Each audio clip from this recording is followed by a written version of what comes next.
Sinampa ng ethics complaint si Senator Bato de la Rosa dahil sa patuloy na pagliban nito sa Senado. At live mula sa TV5 Media Center, ang una sa balita si News 5 Senate Correspondent Mean Los Baños. Mean, sino-sinong nagsampa ng reklamo at ano ang kanilang argumento?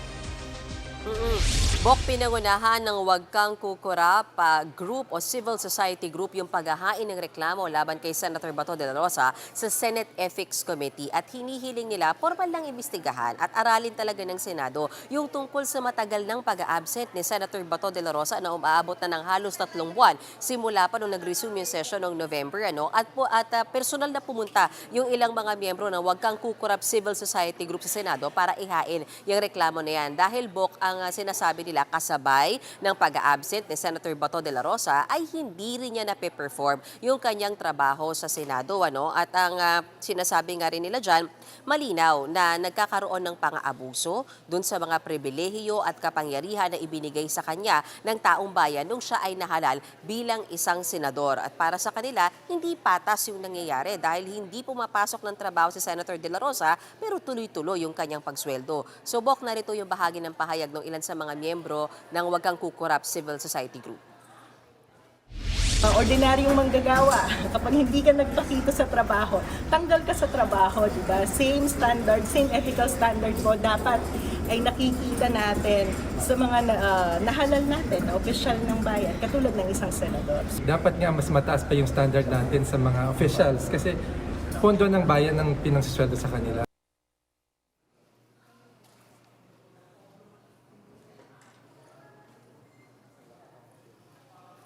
Mean, mayroon ba rekomendasyon ng grupo kung anong dapat gawin o ipato na parusa para kay De La Rosa?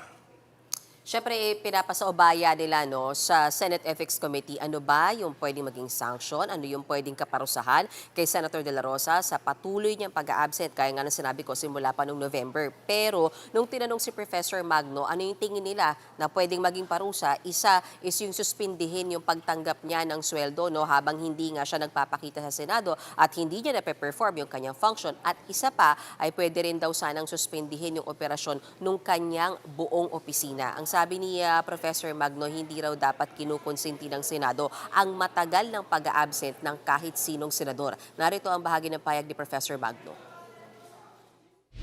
Hinihiling po natin na kung talagang hindi magpapakita sa Senator Bato, dapat isuspend yung bayad at ang sweldo sa kanya. Kasi hindi naman maaaring nagbabakasyon ka. Kung nagbabakasyon nga siya pero patuloy na sumusweldo. Ito ay pagwawaldas ng pera ng taong bayan.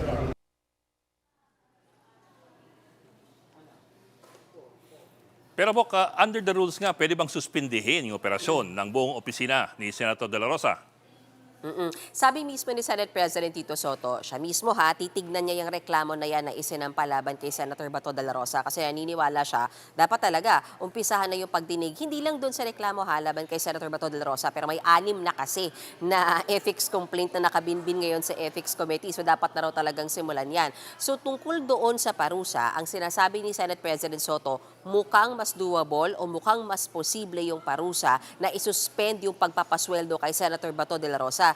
Pero yung pag-stop ng buong operations o yung pagpapatigil ng operasyon ng buong opisina niya, medyo mabigat yan, sabi ni Senate President Soto, kasi maaapektuhan ang maraming empleyado na ayon kay Senate President Soto, patuloy namang nagtatrabaho kahit pa hindi nagpapakita sa Senado si Senator Bato de la Rosa. Narito yung bahagi ng paliwanag ni Senate President Tito Soto. Pakinggan natin, Bok.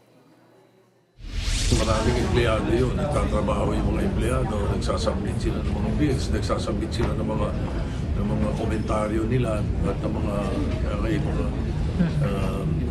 perspective nila about the bills that are being discussed. It could be coming from Senator Bato himself or the advisors or the legal people of Senator De La Rosa. Yung sweldo, so mahirap yun. Dagdag pa dyan na Bok, sinasabi ni Senate President Tito Soto, mahalaga na rin talaga na pag-usapan na ng mga senador, ano ba yung ilalagay nila sa rules para sa mga senador na matagal na nag-a-absent o hindi nakakapag-perform ng kanilang trabaho. Kasi ngayon, aminado sila, silent talaga yung Senate rules pagdating dyan sa pag-a-absent ng mga senador. Ang meron silang clear rules, Bok, ay tungkol sa committee membership. So kung yung isang senador, hindi niya nagagawa yung kanyang trabaho sa isang komite, for example, hindi siya nakaka-attend sa mga hearings, pwede siyang i-kick out, pwede siyang tanggalin doon sa komite na yon. Pero yung ganito, generally ay hindi pumapasok, wala silang rule about that. So it's really about time, sabi nila, na pag-usapan na ito at maglagay sila sa rules nung mga posibleng punishment or sanction sa kung sino man yung gagawa ng ganyan po. Okay, malinaw yung posisyon ni Tito Sen. Pero anong pananaw ng ibang senador, lalo na yung mga kaalyado ni De La Rosa? Umpisahan ko muna sa chairman ng Senate Ethics Committee, Senator J.V. Ejercito. Para sa kanya, anim na nga kasi itong mga complaints na ito na nakahain sa kanyang komite. So ang kanya, first come, first serve. First in, first out. So, ibig sabihin, yung unang na-filean na senador, yun muna yung uunahin nilang dinggin. Hindi daw pwedeng unahin yung kay Senator Bato. Hindi sila pwedeng mag-prioritize. So, from 1 hanggang pinakahuli, as of now, itong complaint laban kay Senator Bato de la Rosa. Yun yung sinasabi ni Senator JV. At dun sa hinihiling ng petitioners na no work, no pay, bahagi din yan ng kanilang pag-uusapan. Pero dun sa tanong mo, pinagtanggol syempre at dinepensahan ng isa sa mga kasama sa minority bloc ni Senator Bato, si Senator Amy Marcos. Ang sa kanya, hindi naman daw ginugusto ni Senator Bato na siya ay mag-absent. At kasipag-sipag nga raw ni Senator Bato de la Rosa nung siya ay puwapasok pa sa Senado. Hindi lang daw talaga makapasok yung senador ngayon dahil walang siguradong proteksyon sa kanya sakaring may arrest warrant na manggaling sa ICC. Pakinggan natin ang pahayag ni Senator Amy Marcos. If there are threats to his person, there are threats to him that will not be responded to. Sana may assurance siyang konti na kahit papano, katulad ng dati, yung mga senador, pinagtatanggol. Bok, hanggang ngayon ay walang paramdam talaga si Senator Bato de la Rosa sa Senado. Natanong natin si Senate President Soto kanina, ang huling kausap niya pa ay before yung break ng undas noong November. Walang communication, walang pagpapaliwanag kung bakit siya absent.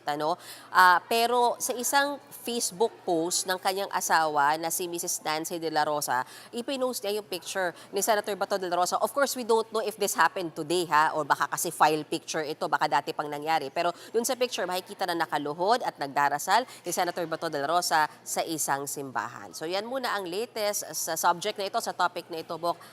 Balik sa'yo. Ulat ni Mian Los Baños live mula sa TV5 Media Center. Mga kapatid, Jig Manikad po. Pagdating sa mahalagang balita sa loob at labas ng bansa, dapat una sa lahat, mag-follow at mag-subscribe na sa social media pages ng News 5.